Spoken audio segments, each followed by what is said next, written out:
Fala galera, hoje vamos falar sobre os gols do Fenômeno.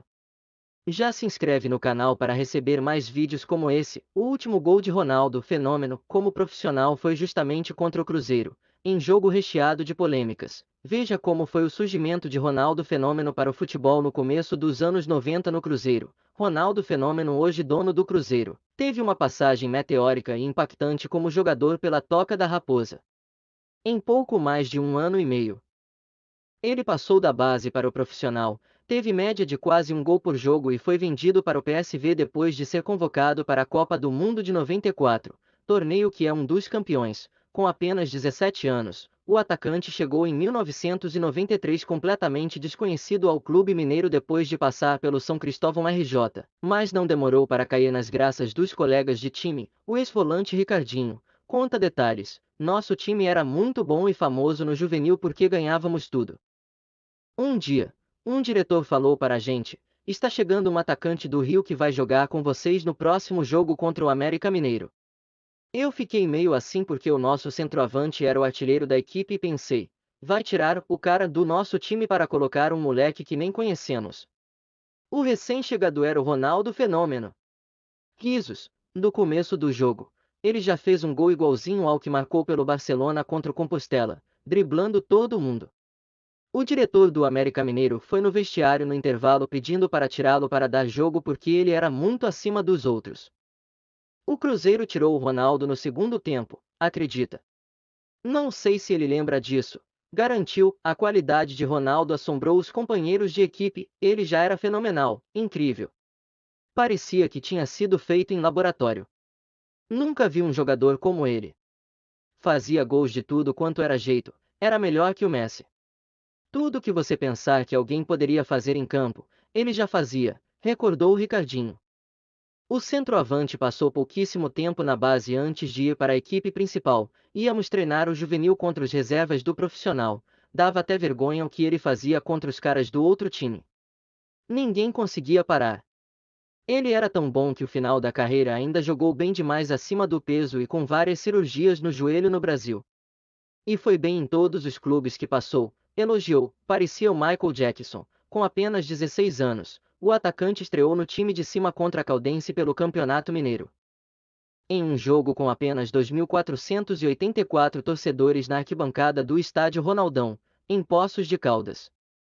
A partida realizada na noite de 25 de maio de 1993 terminou com vitória celeste por 1-0. O sucesso veio muito rápido. Em pouco tempo ele virou um popstar no Cruzeiro. O pessoal invadia para ver os treinos na Toca da Raposa logo que ele foi ao profissional. Antigamente era tudo aberto. Parecia o Michael Jackson, o pessoal ficava correndo atrás. Eram muitas fotos, autógrafos e Maria chuteiras atrás dele. Contou Ricardinho, um dos momentos mais marcantes do jovem pelo time mineiro foi na goleada por 6-0 contra o Bahia. Na partida, válida pelo no Brasileiro de 1993, ele marcou 5 gols, sendo que no último deles, o atacante roubou a bola do chão que estava com o goleiro uruguaio Rodolfo Rodrigues, que se distraiu após defender um chute com as pernas. Toninho Cecílio, ex-zagueiro do Cruzeiro, contou detalhes: o Rodolfo não percebeu e ficou para a história. Foi um lance atípico. Ainda mais com ele que era um goleirão. Eu estava voltando de costas para a defesa e não vi o lance porque a bola estava dominada. Risos. Escutei o barulho da torcida e quando me virei, o gol já tinha saído. Risos.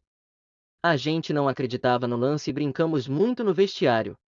A gente tinha uma brincadeira de todos nós darmos um tapa na careca dele antes dos jogos. Era um garoto de 17 anos que passou a ser o xodó do grupo todo. A gente dava muito apoio para ele.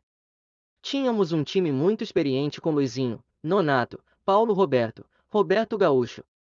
Criamos uma relação de ajudá-lo e vimos um potencial grande, lembrou Toninho. Apesar de toda a fama repentina, Ronaldo tinha boa relação com os demais jogadores. Ronaldo era gente boa demais, muito simples com a gente. Gostava de brincar, era atencioso e divertido. Eu o reencontrei na seleção brasileira anos depois e foi bacana. Ele estava voltando de cirurgia no joelho, afirmou. Ronaldo marcou 56 gols em 58 partidas. Em agosto de 94, o centroavante foi vendido ao PSV, da Holanda, por 6 milhões de dólares. Depois, jogou por Barcelona, Internacional, Real Madrid, Milan e Corinthians, clube pelo qual pendurou as chuteiras. Em 2011, sendo muito sincero, o que mais me impressionou foi ele resolver os jogos para a gente. Mas eu vi o Neto com 17 anos já me dava a ideia clara de que seria um monstro pelo Mundial. O Ronaldo ainda não. A minha imaginação não chegou até onde ele foi na vida real, que seria um dos melhores da história. Ele está acima de Careca, Ibra, Baggio. Esse patamar eu não conseguia dimensionar à época, admitiu Toninho, pela seleção brasileira. O fenômeno marcou 67 gols em 98 jogos, atrás apenas de Pelé. Em 4 Copas do Mundo, marcou 15 vezes em 19 duelos, um a menos que Miroslav Klose.